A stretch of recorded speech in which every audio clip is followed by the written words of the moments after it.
Hello, everyone, and welcome back to Speedrunners and Coffee. Today, with me, I have quite the Konami runner, as well as some Capcom games such as the original Resident Evil trilogy, running Silent Hill 1 through 4, Tormented Souls, as well as Castlevania Symphony of the Night. The lovely Deathtropes has joined me today. Hey, how are you? I'm doing great. How are you? Not too bad.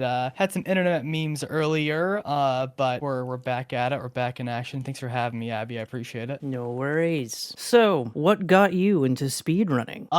Funny enough, what got me into it was years and years ago when I was a teenager. I would play Silent Hill 3, Silent Hill 4, 2, and then 1, of course. I actually played those in that order, funny enough. But I was replaying them again when I was a little bit older, and I got stuck in the subway in Silent Hill 3. Everybody that played Silent Hill 3 casually their first time knows that they probably got lost in the subway and in the sewers and couldn't figure out where to go, what items to grab, so on and so forth. I actually looked up a speed run to figure out where to go in the subway and in the sewers. And I kind of like from then kind of branched on to, how to speed run, how to optimize time and so on and so forth. And it wasn't until actually when I was as an adult, when I got my first computer and was just playing video games, that I actually was thinking, well, maybe I could try to speedrun, because I'd watch some speedrunners on Twitch. I would watch,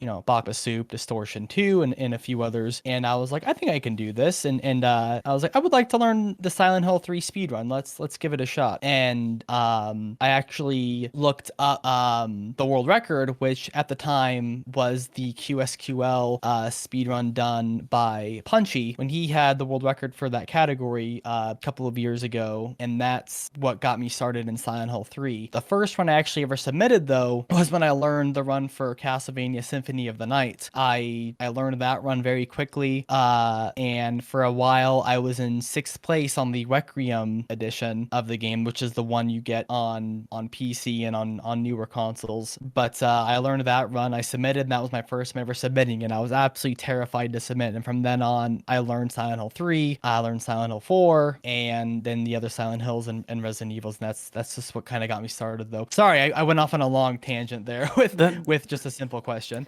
That's quite all right. Now with Castlevania Symphony of the Night, is that your preferred version to run, or do you prefer like the PS1 and Saturn or the Xbox? I've actually never tried to run those versions. They are vastly different. In some cases, from what I remember.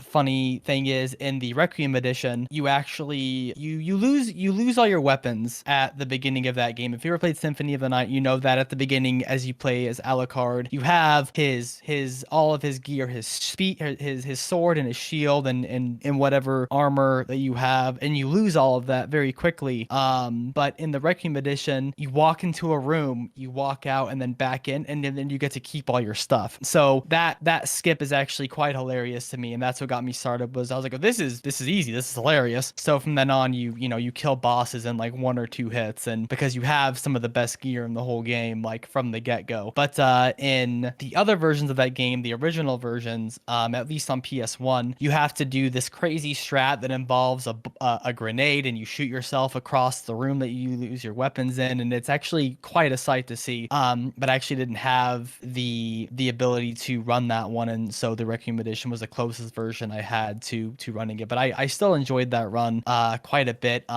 It is very difficult, in my opinion, with how the movement is, though, because the out of bounds are quite tricky. If you've ever seen a speedrun for Symphony of the Night, you'll know what I'm talking about, and you'll know what I mean when I talk about making the bat fly through the air over and over again is so hard to do on a controller. But yeah, there's just many differences. At least many differences. At least there's that one big difference that determines the rest of your run at the beginning with losing your weapons and what have you. What were your initial goals for that Symphony of the Night run, since that was your first run that you put on the boards? To not be last. It was actually my goal, but I hit, oh god, was it 6? That may be incorrect. It's been so long because I submitted that and then I never touched it afterwards, to be honest. I was like, cool, I submitted, and my original time was 22 minutes. And if you actually go to that video on my SRC profile, you can see my setup is super old school. I had an old mic and I was streaming off of a laptop and a really shitty webcam. Actually, no, it was my webcam that was attached to my laptop. But yeah, it was I had no real goal besides not being last, to be honest. I never really paid attention to that run after the fact. I got a time that I was happy with, and then I was like, cool, let's try something else, and that's when I moved on to the Silent Hill series. Very cool.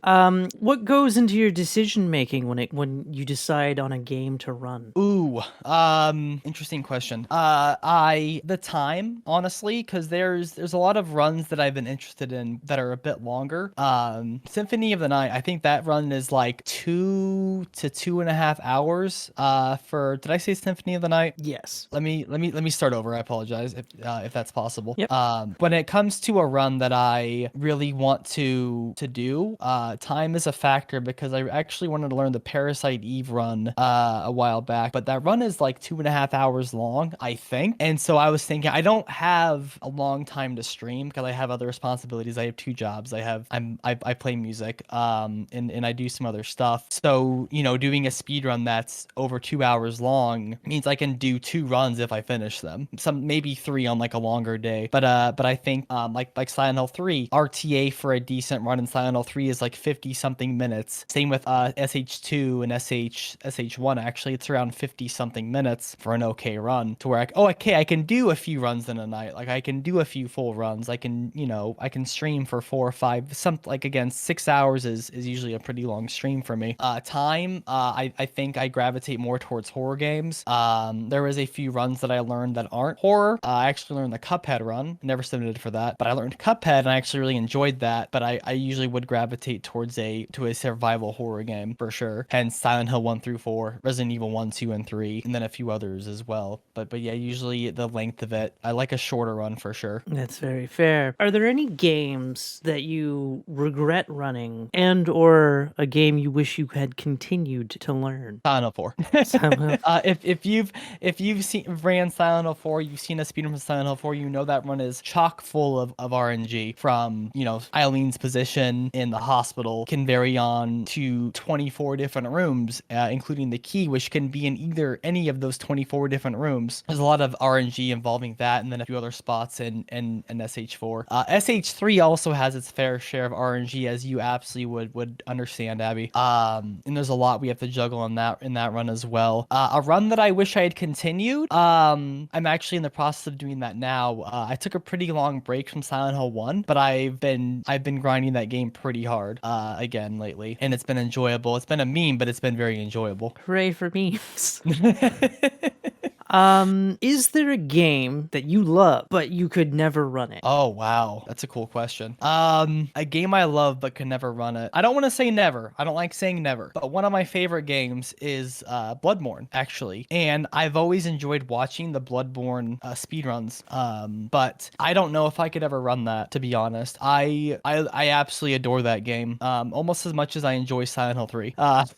But that's a whole different story at the moment with the way that run is going. But Bloodborne is a game that I've always enjoyed, gameplay wise, visually. It just has everything in it for me, because I would consider Bloodborne a horror game just by its themes and its visuals and its overall tone. But I don't think I could ever run that game because I've always enjoyed the game casually. Could I run it? Probably. I think if I gave it some time, I could do the speed run for it. But I love that game's atmosphere, and I just like enjoying it way too much to run it. I feel that the Souls series is one of those games that I don't see myself being able to speedrun it, just because I enjoy playing them a very specific way, and I don't exactly, know if and I that's could where I'm break at it. too. Do you have any event rituals? Event rituals. Pray. No.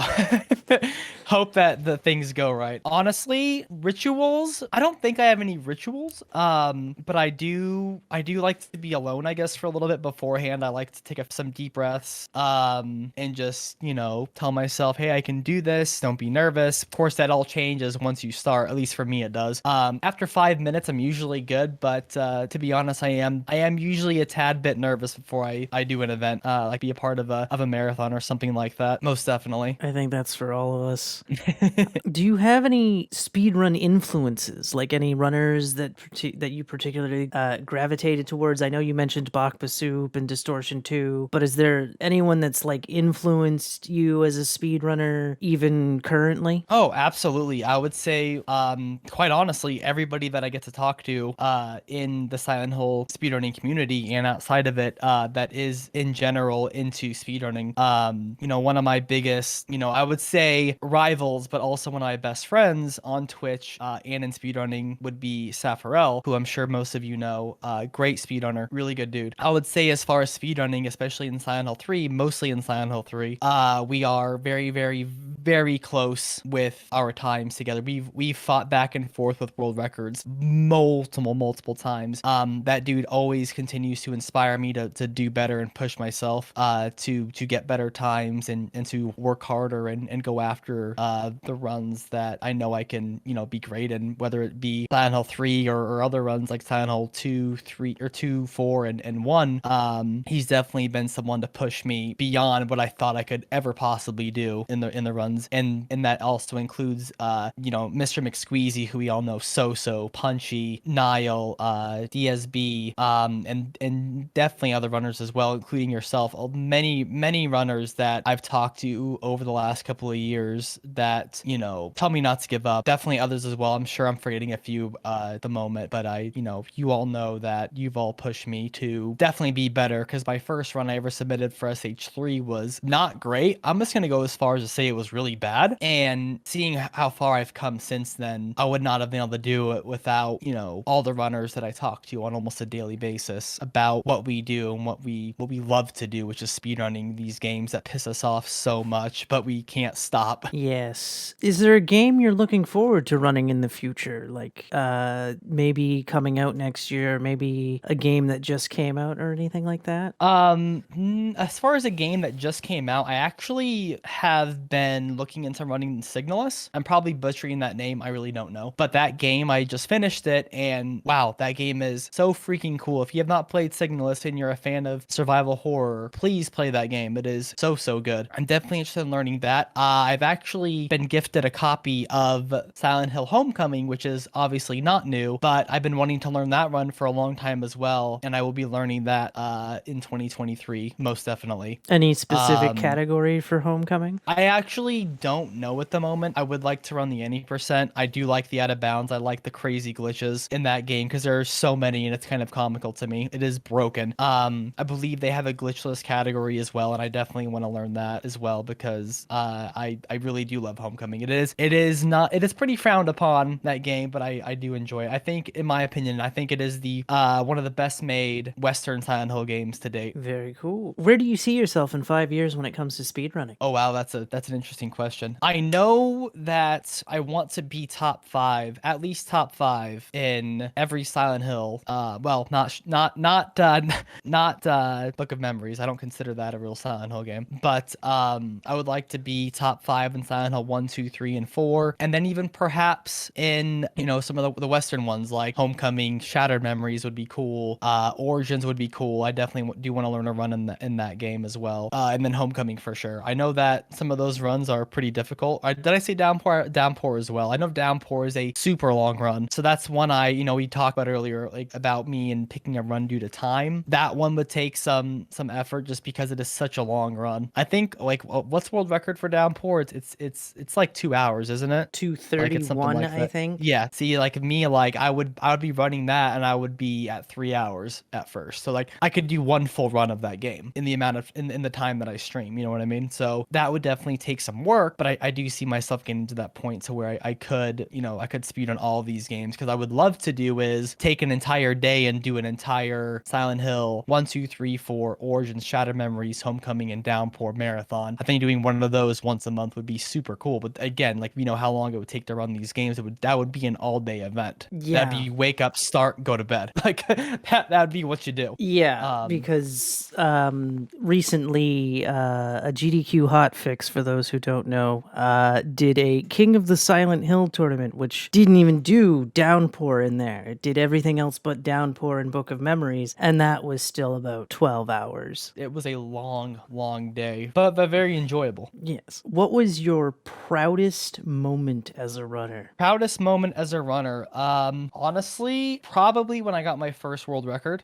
which was in Silent Hill 3. It was the quick load category. But yeah, that's when I got my first gold, and it felt really, really cool, and it was kind of shocking, to be honest. And then I got a couple of others. Actually, I got quite a few others. They most of them have been taken, which is totally understandable. But getting that first gold, that first crown was really, really cool. Because when I first started running Silent Hill 3, did I know I want to get world record? I don't know, maybe. I definitely know I was gonna get top 10 before I submitted, and I did. I think I got 9th or 8th place and submitted out of nowhere. This nobody runner who, didn't talk to anybody, didn't, I wasn't in the community. I was just running the game. But yeah, getting that first gold star was pretty cool. Very nice. And was there a lowest moment for you as well? Oh, that is an excellent question. Probably every time my internet kills my stream when I'm on a good run. I actually was on, this was Silent Hill 3. It's actually a long time ago, but I was running Silent Hill 3, and I was actually on world record pace for, I think it was no quick save quick load at the time. But I was running it, and I was on world record pace, and there was a storm brewing outside my house, and it killed my power, thus destroying any chance of getting record that night. Oh no. Yeah, because of things totally outside of my control. I mean, that happens though. Like, you get internet issues, you get hardware issues. I've had my computer crash on me during marathons. I've had my internet cut out during charity marathons and just destroy my feed, and no one can see my run, and I'm freaking out, and I'm embarrassed, and I can see my frames dropping, and then you kind of have this internal struggle of, oh my gosh, everybody hates me in my stream, where it's like, no, people probably don't. People understand that issues happen, hardware issues happen, and internet issues happen. I think to the best of us even. But yeah, that's been definitely some pretty low times when it occurs to that kind of stuff. And then I think when you were cutting back in, you were mentioning something about a chip. Oh yes. So if I'm not sure if you're familiar with it, but there's something called the One Chip Challenge, made by, I think it's by a company called Taki. Let me see. Yeah, so it's Pocky, excuse me. Pocky's One Chip Challenge. It's a chip that comes in a box, and some of the old heads that have been around for a while will remember when I actually ate that chip while speedrunning Silent Hill 3. First off, don't eat that chip on an empty stomach, because I made that mistake. I didn't even think about it. But I was speedrunning Silent Hill 3. You can actually find the old VOD of it on my Twitch. But I ate this chip while still speedrunning, and it was probably one of the most painful things to ever happen to me on stream. Oh, but no.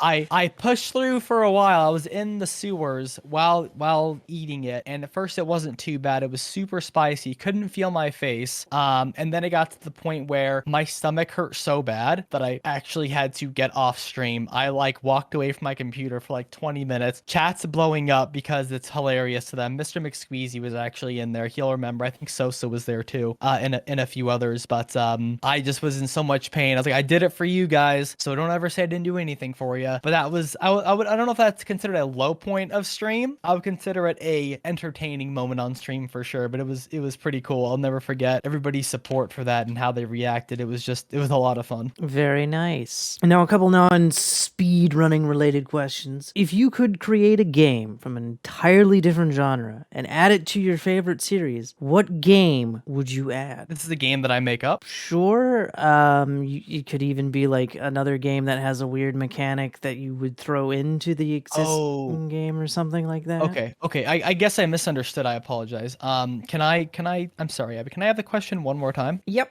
If you could create a game from an entirely different genre and add it to your favorite series, what genre of game would you add? Oh man, that's an interesting question. I like that. Oh my gosh, I don't know. I have no idea. Create a game. All right. Have you heard of Borderlands? I'm sure you have. Yes, I've heard of Borderlands. I love Borderlands. I love that series. I'm actually going through one of them off stream just for fun at the moment. But I would take a game like Borderlands and make it a horror game. Could you imagine a horror game that you said different genre though? Damn it. But like I guess a cool idea would be for me, because I love horror so much that I am always gonna gravitate towards it in some form or fashion. But imagine like a comedic horror shooter or horror loot shooter like Borderlands, but make it into a horror game, but still keep like a comedic aspect of it. I think that would be super cool. It's totally something off the wall and weird, but I do think it would be pretty cool. Very nice. Well, that kind of leads into the next question. What games are you currently playing, be them casually, offline, on stream? Oh, okay. Currently, here's the joke that my friends make. I have a decent computer. Good GPU, everything. Like it's pretty good. The main stuff I do on stream is, I speedrun games made 20 something freaking years ago. So, people make the joke that, oh, I have a $5,000 computer and I run games made 20 years ago. I'm like, thanks, haha. But usually what I'm doing off stream, if I'm not practicing something for a run, like if I'm not practicing SH1 or something, I'm playing something newer, probably just on my own and enjoying it for what it is. But I've lately been playing Borderlands, Tina's Wonderland, like the D&D style Borderlands game. I'm loving that game, but I really enjoy the humor you get from a Borderlands game, and I like shooters in that regard. But I play something like Call of Duty, absolutely not. That's not my thing. But I've enjoyed that a lot, and I've actually been enjoying High on Life a lot, which is a game that's made by the creators of Rick and Morty. It's absolutely hilarious. I think if you want a game, a shooter that takes itself super like not serious and it's just for fun and it's comedic, I would definitely give High on Life a chance. It is really fun. It's super quirky. It's super funny. I'm having a lot of fun with it. But that's kind of the same with Borderlands. It's quirky and it's out there and it's comedic, and I think that it's important to relax sometimes and play a game that doesn't take itself too seriously. But I also just finished playing God of War Ragnarok that I really enjoyed. Yeah, most stuff that I'm doing off stream is totally not what I do on stream. I like having that balance of new stuff and being able to relax and just kind of play a video game and not worry about it. Does that mean I don't play old retro horror games off stream? No, I do that as well. With my partner, I actually will play an old Resident Evil game just for fun and just kind of hang out, like, and not take it seriously and not speedrun it and kind of just enjoy the crappy dialogue that we all understand is in that game. But yeah, there's a lot that I've been doing off stream, but it's definitely something that's newer usually. Now, speaking of High on Life, have you ran into the "are you trying to speedrun" line? Yes, I have. It's funny. So I've heard that, and when you actually get Knifey, who is conveniently a knife, you get him, and one of the first things he says to you is, "Use me for your knife only any percent." And Yeah. I thought that was absolutely hilarious. I loved every second of it. I love a game that is self-aware and makes fun of the entire like genre of video games and makes fun of what we do. I love games that make fun of speedrunning. I think it's great. 'Cause a lot of games actually do that nowadays. They'll usually have some kind of Easter egg related to it being speedrun. Like heck, some games have a speedrunning like setting on it. Like it's actually really cool. Yeah, Last of Us Part 1 has a speedrun mode. Yep, exactly. It has a speedrun mode. I think like Hotline Miami does too in games like that. They have a way that just keeps the IGT timer up. Like, cool, I don't have to use live split. That's great. Yeah. Could you see yourself speedrunning Borderlands? Any of them? Honestly, no, not at all. It's funny. I actually was playing it last night, and I thought for 2 seconds, because as a speedrunner, when you play a game, don't lie, you all think about speedrunning it for at least 2 seconds, at least for a second. Like, oh, I could probably run this. Like, I could see myself running this. Borderlands, absolutely not. I think speedrunning a shooter is really cool to watch. I just don't think it would be for me though. Speaking of a first-person shooter speedrunning, if you've seen like a Doom speedrun, like a Doom 2016 or a Doom Eternal speedrun, those are so wild, but they are so freaking cool. They are so fast, but I just don't think I could do it. That's very fair. And of course, this is a show called Speedrunning and Coffee. What is your favorite coffee? Oh, so I drink coffee usually from a French press. Okay. And I usually either use the Starbucks Italian, what is it, Italian roast, something like that. I think it's Italian roast. But I usually use that, put it in the French press, and then I pour that, and then I usually use vanilla creamer. That's soy, but that is like my ideal cup of coffee. I don't like getting super fancy. Using a French press is probably the most fancy thing I do. But yeah, that's typically how I enjoy my coffee. And I usually drink at least a few cups of coffee a day. I am a coffee fiend. Nice. Got to enjoy those coffees, and I do have to say that the French press definitely sounds fancy. It's super fancy. I've been using one for so long that I can't get away from it. Once in a while, I will use a Keurig if it's available to me, but there's just something about waking up in the morning, putting your grounds in, putting the water in, letting it, I think the word is steep, letting it steep for like 5 to 10 minutes, plunging it down and pouring coffee. It just tastes so much better than drip for some reason. It just, there's something about it that took hold of me years ago and I've just never gotten away from it. I think I've been buying the same French press for like 5 years now. Whenever one breaks, I just buy the same one, and it's one I get from Target, so it's nothing too special. Okay, at least you can continue to get it. Exactly, it's $20. Like, Some people's coffee machines, when they break, it's like, oh no, this thing's not available anymore. yeah, I couldn't do it. I couldn't do it. But I'm also not. My dad has a espresso machine, and I went to his house on Christmas, and he was like, "Make yourself a cup of coffee." I walked up to it, and I thought I was operating on a computer. I had no idea what I was doing. I'm zero clue to how to use that thing. I was like, "Can you come use this for me?" It's like, "Yeah, sure." He pushed like a button and like emptied out the grounds and did all this stuff. Like, I don't work at Starbucks. I have no idea what I'm doing here. I'm not a barista. I have no clue. But it was still really cool.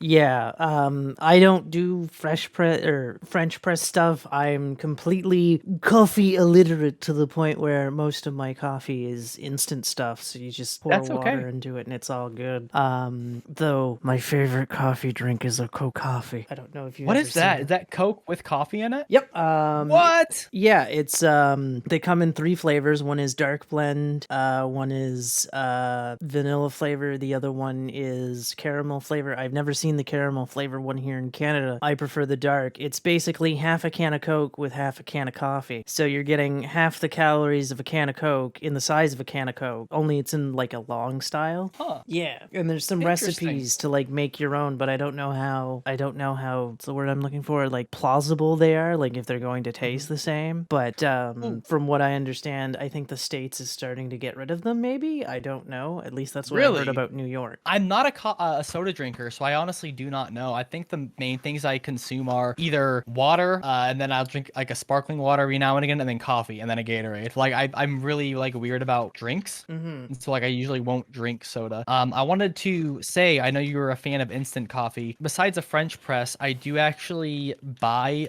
instant coffee packets. I'm sure I mean, I would imagine they have them in Canada. Like at the store, at least here, there's actually Starbucks instant coffee packs that I get from like my local grocery store. And Yeah, we have those. okay, they are so freaking delicious. I usually will drink one of those on stream if I'm like, oh, I want a cup of coffee. Like when I'm streaming, I mean, I could, but I don't want to get up, go make like coffee in a French press, wait 5 to 10 minutes, then pour it. Like, no, instant, you literally pour it and you're good to go. So I think for streaming, I'm sure you could agree that that's perfect. Like you get up for 2 seconds and you're done. Your coffee's ready to go. Yeah, though I do let mine steep anyway, because I'm also like, if it's too hot, it's gonna be like, okay, I can't drink this right now because it's gonna burn. Right. But like, Sure. Yeah. yes.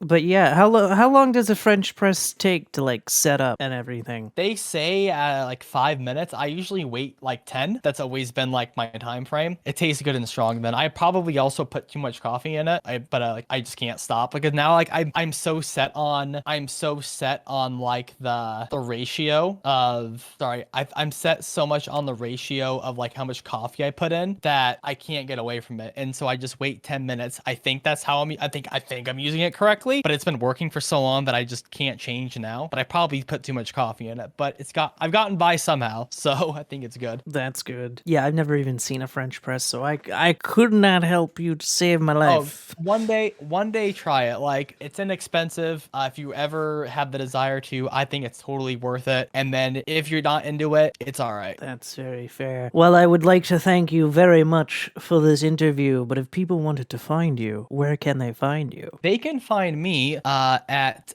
Twitch at twitch.tv/Deathtropes. I'm also on YouTube that I've been trying to be better about adding to, but that handle is also Deathtropes. They can find me on Twitter, Deathtropes, Instagram, Deathtropes Official. Yeah, I'm all over the place, and I do post regularly. I do have a Discord, and we know a lot of the same people, and everybody we know is super super cool. Everybody's super nice and welcoming, and so if you ever did want to come and hang out, you would absolutely be it would be a joy to have have you. Also, you mentioned a band. Do they have anything? Oh, do we have music out and stuff? Yeah, like if people wanted to find your band, Yeah. where could they Yeah, find it? sure. Yeah. The band's name is One Life Taken. We actually have an EP out. You can find that on every music site, Amazon, Apple, Spotify. But we actually just recorded 2 new songs, and they should also be out within the next month, I believe. Very nice. By the way, the band is a banger. I highly recommend. Thanks, Abby. I appreciate it. No worries, and thank you once again for coming on, and we will see you all next time on Speedrunners and Coffee.